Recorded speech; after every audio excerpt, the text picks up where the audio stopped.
Pertanyaannya, kadang-kadang mudah diucapkan, tapi tidak mudah mempraktekkan.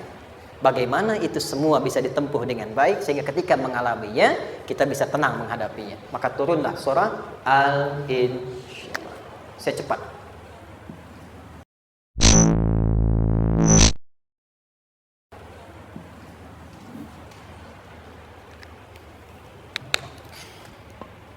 Teman-teman, ini apa? Kelas ya? Baik, pelan-pelan sedikit. Kira-kira volumenya besar kecil? Kecil ya? Baik. Kalau saya bandingkan dengan gayung, volumenya besar mana? Gayung ya? Baik. Kalau ini saya perlebar, sehingga bisa memasukkan apapun ke dalamnya. Itu bahasa Arabnya disebut dengan insyirah namanya. Jelas? Meluaskan sesuatu sehingga terlihat lapang, sehingga memudahkan setiap hal masuk ke dalamnya. Itu insyirah namanya. Surah ini diberi nama dengan surah Al-Insyirah, yang berarti sesuatu yang lapang, yang tenang, yang nyaman. Yang diharapkan dengan keadaan hati yang lapang, nyaman, tenang itu, segala persoalan yang dihadapi dalam kehidupan akan mudah diterima dan tidak berdampak besar dalam menyikapinya. Maka bagaimana kemudian Allah memberikan turunan-turunan petunjuk supaya apa yang diharapkan ini bisa tercapai? Satu, izin mengilustrasikan. Saya kasih cerita sebentar. Ada seorang anak muda, kisah ini sangat viral, hampir setiap kita bisa mendapatinya. Datang kepada seorang kakek tua di sisi danau yang jernih sekali airnya. Dia berkeluh kesah tentang persoalannya. Dia katakan, saya punya masalah begini. Berat sekali terasanya. Kakek itu kemudian permisi, dia hanya membawa 2 genggam garam. Kemudian beliau bawa 1 gelas, ilustrasinya seperti ini. Dimasukkanlah kemudian garam itu ke gelas itu. Lalu diambil 1 gelas air yang jernih tadi, dengan garam segenggam. Kata beliau, minum. Pemuda itu mengatakan, wah asin, minum aja dulu. Lalu ketika diminum, langsung ditumpahkan. Dia muntahkan, asin katanya. Lalu setelah itu kakek yang tadi melepaskan segenggam sisanya, dilempar ke danau tadi yang luas. Lalu diambil lagi dengan gelas yang sama. Sekarang minum. Bagaimana rasanya? Segar, enak, nyaman. Itulah hatimu. Kalau hatimu sempit sesempit gelas ini, maka masalah sekecil apapun akan selalu menghadirkan kesulitan seperti engkau menelan garam tadi. Tapi kalau hatimu luas, sebesar apapun masalah, tidak akan pernah berdampak pada dirimu kecuali engkau mampu menyusun rencana untuk mengatasinya. Kelapangan hati yang membuat diri kita mampu menerima persoalan apapun, itu yang disebut dengan insyirah. Makanya dulu tahun 90-an ada sinetron Hati Seluas Samudra gitu ya. Saya pernah tahu itu. Sama anaknya diapa-apain juga, masih aja ya menerima gitu. Dulu siapa ya? Jeremy Thomas dan lain-lain ya. Saya kira ada gitu. Nah, oke, balik sini. Perhatikan baik-baik. 1, saya agak cepat. Ini ditafsir langsung turun Al-Insyirah. Yang pertama, alam nashrah laka sadrak wa wada'na anka wizrak allazi anqadha dhahrak. Tahan sampai sini dulu, 3 ayat. Saya mulai dari ayat kedua dan ketiga. Perhatikan baik-baik. Wa wada'na anka wizrak allazi anqadha dhahrak. Artinya apa? Artinya satu beban yang diletakkan di pundak yang berpengaruh kepada semua bagian tubuh. Kita pernah melakukan atau melihat yang angkat beban ya? Beban kan semakin berat diangkat, semakin terasa ke bagian-bagian tubuh ya, ke semuanya. Nah, itu namanya wizrak alladzi anqadha dhahrak. Beban yang dipikul yang berat sekali sampai semua merasa. Makanya jadi satu ungkapan dengan mengatakan dia sedang memikul beban yang sangat berat. Sampai kepalanya pusing, tidur nggak nyaman, miring kanan, miring kiri. Itu namanya ya alladzi anqadha dhahrak. 1. Saya percepat, akan ada satu masa dalam hidup setiap hamba merasakan satu persoalan yang seakan-akan beban berat yang dipikul sampai merasa kesulitan dari ujung kepala sampai ujung kaki. Siapapun itu. Jujur ya, setiap kita tanyakan pada diri sendiri. Setiap kita yang ada di sini, saya yakin pasti pernah atau bahkan akan mengalami satu peristiwa yang merasakan beban berat sampai seakan-akan ujung kepala sampai ujung kaki merasakan sakitnya. Ada yang sudah mengalami atau bahkan nanti akan ada yang melalui. Perhatikan baik-baik. Teruskan ayatnya. Wa rafa'na laka. Perhatikan. Kalau ada yang sedang merasakan itu, yakinlah kata Allah, pada saat itu sesungguhnya Allah sedang mengangkat derajatnya dan meningkatkan kualitas hidupnya untuk mencapai sesuatu yang istimewa yang belum pernah diraihnya. Dari sini kita buat persamaan. Ujian. Tadi kan? Berbanding lurus dengan harapan. Banding lurus dengan solusi nanti pada akhirnya. Fokus. Lulus di sini, insya Allah setiap persoalan akan lebih mudah untuk diatasi. Ujian, seberat apapun yang sedang kita alami, tidak akan pernah diberikan kepada kita oleh Allah, kecuali ternyata hikmahnya untuk mengabulkan harapan-harapan besar yang sebetulnya kita mintakan. Jujur ya, setiap kita kan sering punya permohonan ya, sering berdoa ya. Ya Allah minta ini, minta itu, minta ini, minta itu, gitu kan? Nah, cara Allah mengabulkan harapan kita itu, yang pertama, jalurnya lewat ujian. Karena semua kesuksesan itu, desain dasarnya adalah melewati ujian. Coba, anak-anak kita yang sedang sekolah itu, apa mungkin diwisuda dengan penuh kebahagiaan kalau nggak mengalami ujian? Hah? Lewat ujian dulu kan? Dia belajar dulu, ujian dulu, ngatasin soal dulu, lulus, baru wisuda. Apakah mungkin akan dapat IPK 4 yang diharapkan kalau tidak mengalami ujian? Belajar dulu, ya kan? Ada waktu, sempat dia bangun malam, siang, dan seterusnya belajar, keringat dan sebagainya, baru bahagia kan? Dan ternyata belajar itu untuk diwisuda. Sebab kalau kita tidak belajar, mustahil dapat wisuda. Kalau tidak lewat ujian, mustahil dapat ijazah. Karena ternyata harapan itu, hukum dasarnya dalam berkehidupan, bisa diraih dengan melewati ujian. Ini poinnya. Jadi mohon, kalau sedang mengalami sebuah peristiwa dan kita harus menghadapi itu, coba renungkan. Sebetulnya pernah berdoa apa sampai kita mengalami itu, sehingga dengan jalan itulah sebetulnya Allah ingin mengabulkan harapan yang dulu pernah kita mintakan. Jelas? Oke, satu. Yuk turunkan rumus ya pelan-pelan. Quran surah kedua ayat 286. Ini kesini dulu, baru nanti kita balik lagi. 2 Al-Baqarah ayat 286. La yukallifullahu nafsan illa usaha. Tahan sampai sini. Lihat baik-baik. Hukum yang pertama. Hukum pertama. Allah tidak mungkin menguji seorang hamba di luar batas kemampuannya. Di kaidah yang pertama tadi, kalau kita sedang diuji, sebetulnya ada harapan dan doa yang pernah kita mohonkan dan Allah ingin mengabulkan itu, jalan pertama adalah ujian. Tapi adilnya Allah, tidak akan pernah kita diuji kecuali sesuai dengan kemampuan kita. Jadi kalau nggak mampu, nggak mungkin diberikan ujian.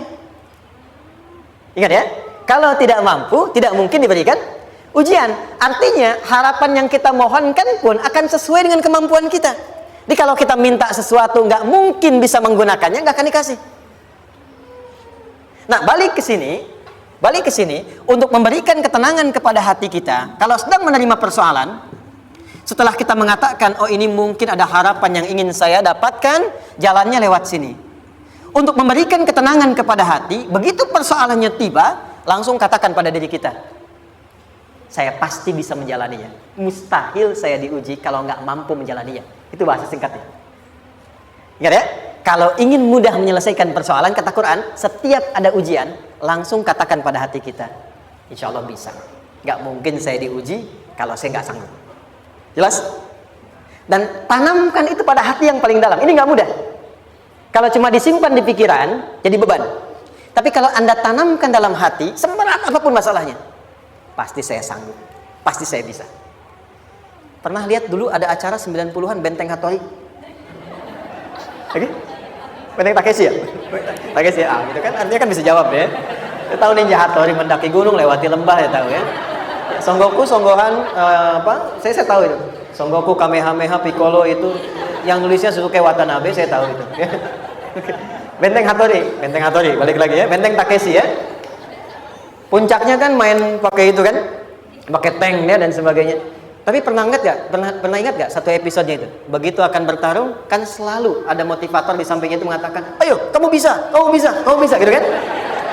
Wah, namanya. Dia nggak ngaji Quran tuh, kita punya ayatnya. Pernah nggak? Buka lagi ya dulu ya. Oke. Korea, kenapa bisa nyusul Jepang? Salah satunya, waktu Jepang itu maju, setiap di Korea itu ditanamkan dari mulai anak-anak TK-nya. Kita harus lebih daripada Jepang. Sejak anak-anaknya TK. Itu ditanamkan betul. Kita bisa, kita dari TK. Sehingga ketika di sana bikin Honda, sini Hyundai. Hyundai kan dibacanya Hyundai, ya kan? Sana Honda, sini Hyundai gitu. Di apapun yang dibuat Jepang, Korea harus lebih unggul. Itu ditanamkan dari awal. Bisa. Kita itu sekarang punya ayatnya.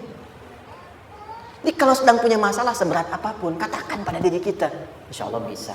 Gak mungkin diuji kalau nggak sanggup. Bisa insya Allah. Bisa. Kenapa mah? Bisa. Jelas? Oke. Sudah di situ teruskan. Lanjutkan. Warafa'na laka dzikra. Teruskan. Fa inna ma'al usri. Nah, ini poin terbesarnya. Fa inna ma'al usri yusra. Fa huruf yang menunjukkan sesuatu berlangsung dengan cepat. Inna di ilmu nahwunya berbunyi begini, di gramatikal bahasa Arab. Harfu nasbin wa taukidin. Tansibul isma wa tarfa'ul khabara. Mabniyun 'alal fathi la mahalla lahu min al-i'rab. Paham? Tidak. Inna huruf yang digunakan untuk menguatkan informasi agar ditancapkan ke dalam hati sekuat-kuatnya dan jangan pernah ragu. Jadi kalau orang Arab itu nancapkan tongkat begini dan kuat, tidak goyah, itu nasab namanya. Nasabar rajula asahu fil ardi. Inna ini harfu nasab. Jadi kalau ada di Quran dibuka informasinya dengan inna, maksudnya begini, hei, tancapkan informasi dalam hatimu dengan kuat, jangan pernah ragu. Yakinkan pada dirimu. Apa yang harus diyakinkan? Ma'al usri yusra. Inna ma'al usri yusra. Usrun sama dengan yusrun. Lari ke sini. Oke. Apa artinya usrun? Sulit. Oke. Sulit itu ada dua. Ada sa'bun, ada usrun. Kalau kesulitan yang relatif, kata si A sulit, si B mudah, itu sa'bun namanya. Contoh, kata si fulan, bahasa Jepang susah. Padahal kata yang lain tidak. Saya ke Jepang, anak-anak kecil begini bisa bahasa Jepang, gitu kan? Bagi mereka mudah, gitu ya. Saking mudahnya gitu. Kata shiwa, gitu. Anak-anak kecil, bagi mereka mudah, bagi kita belum tentu. Itu sa'bun. Inna lughatal yabaniyah sa'bah. Relatif. Tapi kalau kesulitan yang sifatnya mutlak, semua orang mengatakan sulit. Maaf, bawa mobil, sulit atau mudah? Bukan mengendarai ya, bawa mobil, bawa. Sulit ya? Sulit ya? Baik, sepakat sulit semuanya. Nah, itu dalam bahasa Arab dikenal dengan usrun. Kesulitan yang semua sepakat bahwa itu susah. Sulit, semua sepakat. Dan ketika ada orang bicara, aku sedang punya masalah begini. Semua mengatakan, wah itu nggak mudah, itu nggak mudah. Itu usrun namanya. Lawannya, kemudahan yang relatif disebut sahlun. Tapi kemudahan yang semua sepakat bahwa itu mudah, itu yusrun namanya.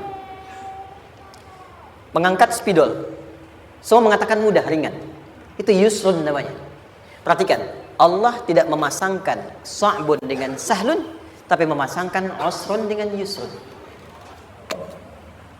Orang-orang yang punya keyakinan kuat, setiap persoalan itu akan selesai. Dan dia mengatakan pada dirinya, aku bisa melewatinya. Maka, perhatikan kalimatnya kata Quran. Inna ma'al usri yusran. Sesulit apapun masalah yang sedang dia alami, maka Allah akan datangkan solusi semudah-mudahnya yang bisa dia nikmati.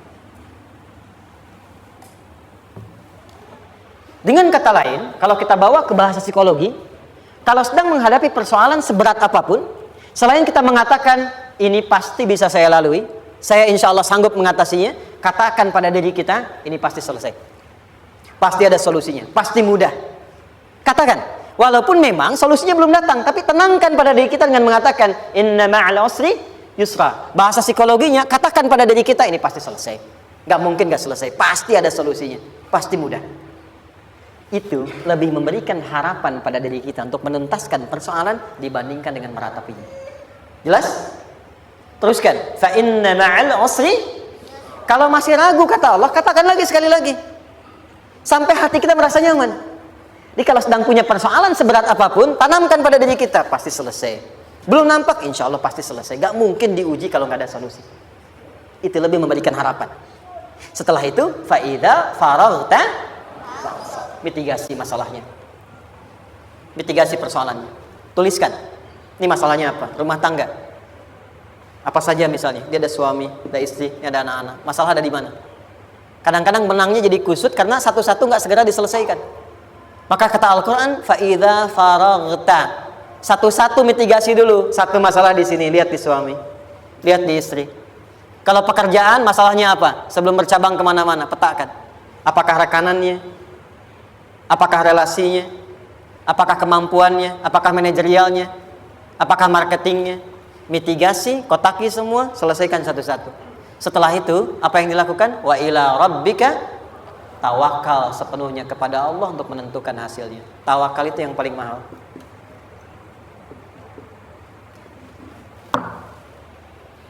Anda kalau nggak punya kepasrahan, stres.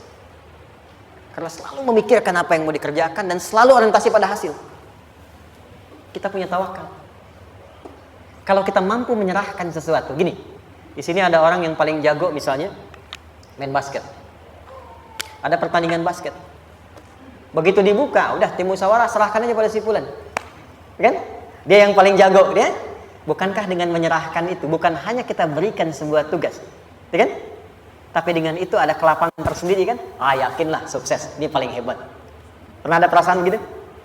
Sekarang, siapa yang paling mampu menguasai? Siapa yang paling hebat menyelesaikan segala hal? Siapa yang punya segalanya? Bukankah Allah? Orang-orang yang punya tingkat tawakal yang tinggi, maka satu, dia akan lebih stabil keadaan mentalnya dan tidak akan pernah gelisah dengan kekecewaan. Nggak ada kecewa. Karena tawakal itu kalau sudah kepasrahan pasti menerima hasil. Kalau sudah tawakal, terserah Allah tetapkan apa saja. Mau dapat sekarang, dapat besok, dapat nanti. Puncak yang paling tinggi, tugasmu hanya berikhtiar semampu yang bisa dilakukan. Selanjutnya, biarkan Allah menetapkan apa yang menjadi bagian dari maslahat kehidupan kita. Saya tutup. Cara Allah menjawab harapan kita ada 3. 1. Memberi langsung apa yang kita mintakan. 2. Menunda itu sampai kita siap menerimanya. 3. Mengganti apa yang kita inginkan dengan apa yang kita butuhkan. Saya ulang ya. 1. Memberi langsung apa yang kita mohonkan.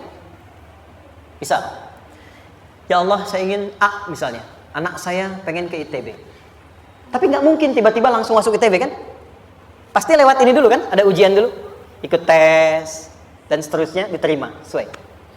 2. Kadang menunda sesuatu sampai dia sanggup menjalaninya. Anda punya anak usia 5 tahun, pengen diberikan motor. Anda mampu untuk memberi motor, dikasih nggak? Tidak. Sampai dia sanggup mengendarai motor, baru Anda berikan. Terkadang ada yang kita minta sekarang, tidak didapati sekarang. Tapi ternyata tahun depan kita dapat. Kita harus sadar bahwa anugerah yang kita dapatkan tahun depan itu sebetulnya adalah hasil doa kita di tahun ini. Pernah dengar nggak kisah viral? Nabi itu berdoa baru dikabulkan setahun setengah. Setahun 6 bulan. Padahal itu Nabi loh. Kiblat pertama kita kemana? Palestina kan? Baitul Maqdis kan? Nabi berdoa. Mohon terus nengok ke langit. Al-Baqarah 144. Minta. Jawabannya turun setelah setahun setengah. Setahun 6 bulan. Ada yang mengatakan di tafsir setahun 8 bulan. Baru dikabulkan setelah setahun setengah. Padahal kurang soleh apa Nabi? Nabinya siap, mungkin umatnya yang belum siap. Nabinya siap, tapi ada tantangan di masyarakat yang tidak mudah, yang mungkin bisa meruntuhkan dakwah. Baru dikabulkan setahun setengah. Ketika semua umatnya sudah bisa siap menerima itu. Boleh jadi apa yang diminta orang tua sekarang, terkabulnya mungkin belasan puluhan tahun pada anaknya yang nomor sekian. Tahu Imam Syafi'i? Imam Syafi'i itu kan nama aslinya Muhammad. Bapaknya Idris. Kakek yang ke atas, yang ketiga namanya Syafi'i. Kenapa disebut Imam Syafi'i? Dinisbatkan pada kakek yang ke atasnya. Ternyata kakeknya ini seorang ulama besar, saleh, memohon kepada Allah. Setiap di keturunannya ada yang bisa menggantikan lebih soleh, lebih baik lagi. Ternyata yang didapatkan bukan dari anaknya, tapi generasi keturunan yang kesekian. Anda belum sekarang bisa hafal Quran. Misalnya, Anda bermohon, berdoa, boleh jadi yang hafal, mungkin bukan di anak, bisa di cucu, bisa di bagian keluarga yang lain. Maka, terkadang tawakal itu tidak hanya memberikan hasil yang cepat, tapi memberikan keindahan yang terasa tertunda, tapi melengkapi kebahagiaan yang dirasakan. Penutupnya, boleh jadi minta ke ITB, diterimanya di Unpad. Minta motor, dapatnya mobil. Kalau itu senang, luar biasa. Minta mobil, dapatnya motor, gitu kan? Ternyata kadang-kadang di sini yang terakhir, saya tutup, Allah mengabulkan apa yang kita butuhkan, bukan apa yang kita inginkan. Anak Anda sakit, dibawa ke dokter, kata dokter jangan dulu makan jeruk. Maka Anda pulang, dia minta jeruk, Anda berikan apel. Saya nggak mau apel mah, saya pengennya jeruk. Nggak apa-apa nah, ini apel rasa jeruk misalnya kan? Anda berikan. Ternyata apa? Bukan ingin menyakiti dan tidak mengabulkan keinginan anak, tapi lebih memberikan apa yang dia butuh. Kadang-kadang maaf ya, teman-teman mintanya proyek A, udah capek, di situ nggak dapat, dapatnya di yang lain. Teman-teman, itu Allah berikan sebetulnya hasil ikhtiar Anda yang sebelumnya. Cuma dikasih yang lebih baik, yang tidak Anda pernah bayangkan.